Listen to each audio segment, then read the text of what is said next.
جی سیاست کا میں بساط بچھی ہے، الیکشن کی بساط بچھی ہے. کوئی کہہ رہا ہے جی اتحادی کو حکومت آئے گی، کوalition حکومت آئے گی، کسی ایک کو جیتنے نہیں دیا جائے گا.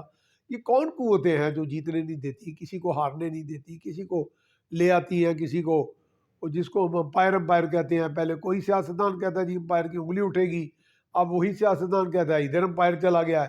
وہ لیول پلینگ فیلڈ مانگتے ہیں ان سے، وہ لیول پلینگ فیلڈ مانگتے ہیں ان سے. تو لیول پلینگ فیلڈ کی جو میرا خیال ہے ایک ہائیڈ اینڈ سیک لگی ہے، واریاں لگی ہیں لوکن میٹھی. تو اس کا مطلب کہ ہم سارے ہی اس ہمام میں ننگے ہیں.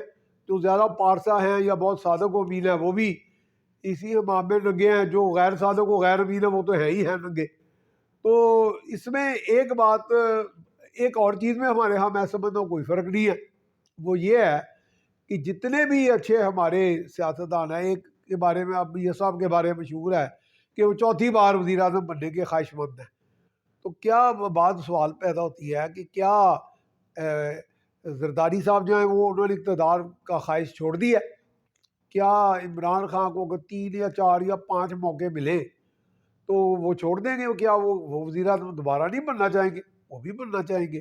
تو اس لیے یہ اب اس میں اب حسینہ واجد جس کو کہتے تھے جی انتہائی محبت ترین بنگالی جو شخص تھا، شیخ مجیب کی بیٹی حسینہ واجد جو ہے، وہ ساری حب الوطنی، ساری جمہوری اقدار کو چھوڑ کے چوتھی مرتبہ وزیر اعظم بنی ہے. اور سیاسی آمر ہے، فوجی آمروں سے بڑی وہ آمر ہے وہاں. جو آپ کو پتہ ہی ہے وہاں الیکشن میں کیا ہوا، بائیکاٹ کی نوبت آ گئی مخالفین کے، اور مخالفین کے سر چڑھ کر وہ جیت گئی. وہ مصنوعی انتخاب کہہ لیں، یہ انہوں نے کہا جی بہت بڑا ٹرن آؤٹ تھا اور بہت بڑی اکثریت سے جیت گئی. ادھر بڑی ہم کہتے ہیں جی بڑی بھاری بہت بڑی جمہوریت ہے بھارت جو ہے، اور معاشی بھی جن ہے وہ بہت بڑا.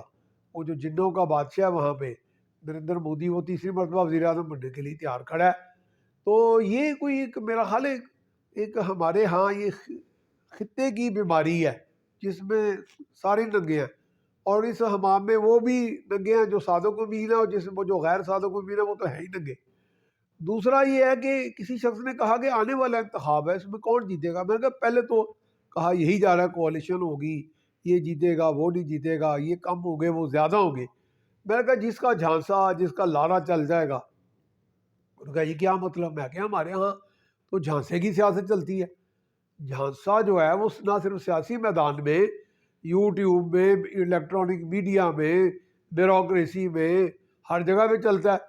جو لارا لگاتا ہے کہ جی میں آپ کا وفادار ہوں، میں کامیاب ہوں، میں دودھ کی نہریں بہا دوں گا، میں شہد کی پہاڑ بنا دوں گا، اور کیا ندیاں بہا دوں گا، وہ جو ہے لوگ کہتے ہیں جی اب بحث کر لیں، آصف علی زرداری کا دور دیکھ لیں اور میاں نواز شریف کا بھی دیکھ لیں، سب وعدے کرتے رہے.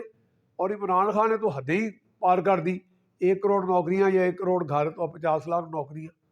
یہ تو کہ ایک میرا حال جس شخص کا پاکستان میں IQ لیول 0 بھی ہوگا نا، وہ بھی حیران ہوگا کہ یہ کیوں کر ممکن تھا. اب وہ اس کے بارے میں بھی بڑے بھاری بھرکم قسم کے ایک فلسفیانہ قسم کے تجزیے کیے جاتے ہیں. لیکن اس میں فلسفے کی ضرورت نہیں ہے، یہ کامن چیز ہے.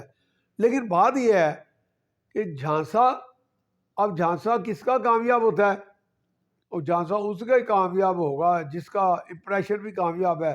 جھانسے میں مقبولیت کا تڑکا لگا دے تو بس بندہ گیا ہوتے ہیں سمانا.